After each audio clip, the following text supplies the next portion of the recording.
যুক্তরাষ্ট্র ও ইসরায়েলের নজিরবিহীন যৌথ হামলায় সর্বোচ্চ নেতা খামেনি ও তার পরিবারের সদস্যসহ বহু হতাহতের প্রতিশোধ নিচ্ছে ইরান। হামলা পাল্টা হামলায় কাঁপছে পুরো মধ্যপ্রাচ্য। তেহরানের হামলায় রীতিমতো নাস্তানাবুদ ইসরায়েল। সবচেয়ে ভয়াবহ ক্ষেপণাস্ত্র হামলা চালানো হয়েছে তেল আবিবে। এতে হতাহত ও ব্যাপক ক্ষয়ক্ষতির ঘটনা ঘটেছে। ভয়ে মাটির নিচে থাকা রেল স্টেশনে আশ্রয় নিয়েছেন শত শত ইসরায়েলি। ইরান থেকে চালানো মুহুর্মুহু ক্ষেপণাস্ত্র ও ড্রোন হামলায় লক্ষ্যবস্তু করা হচ্ছে মার্কিন ঘাঁটি ও গোলাবারুদের গুদাম।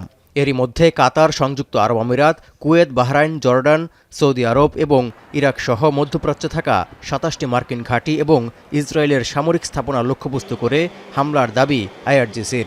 দুবাই আন্তর্জাতিক বিমানবন্দর, আবুধাবির জায়েদ আন্তর্জাতিক বিমানবন্দর, ইরাকের এরিল বিমানবন্দর, বাহরাইন আন্তর্জাতিক বিমানবন্দরেও আঘাত এনেছে ইরানের হামলা। এতে বেশ কয়েকজন হতাহতের শিকার হয়েছেন বলেও জানা গেছে। এরই মধ্যে ভান্ডার থেকে সবচেয়ে শক্তিশালী ও অত্যাধুনিক ক্ষেপণাস্ত্র দিয়ে যুক্তরাষ্ট্র ও ইসরায়েলের বিরুদ্ধে লড়াই চালিয়ে যাওয়ার ঘোষণা দিয়েছে আইআরজিসি। এমনকি খামেনি হত্যার প্রতিশোধ নিতে যুক্তরাষ্ট্র ও ইসরায়েলের বিরুদ্ধে ইতিহাসের সবচেয়ে ধ্বংসাত্মক অভিযানের অঙ্গীকার করেছে আইআরজিসি। এছাড়া দেশি বিদেশি ষড়যন্ত্রের বিরুদ্ধেও কঠোর জবাব দেওয়ার অঙ্গীকার করেছে তেহরান। ما برای اینکه سالها با شما بجنگیم از پیشرفته ترین امکانات امروز برخورداریم. اول جنگ هرچی ته انبار داریم میزنیم. এদিকে নতুন করে ইরানের পশ্চিম ও মধ্যাঞ্চলের ৩০টির বেশি স্থানে হামলার দাবি ইসরায়েলি বিমান বাহিনীর।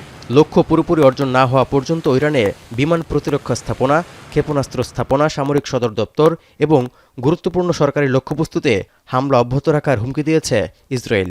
একযোগে হামলা চালাচ্ছে মার্কিন সেনারাও।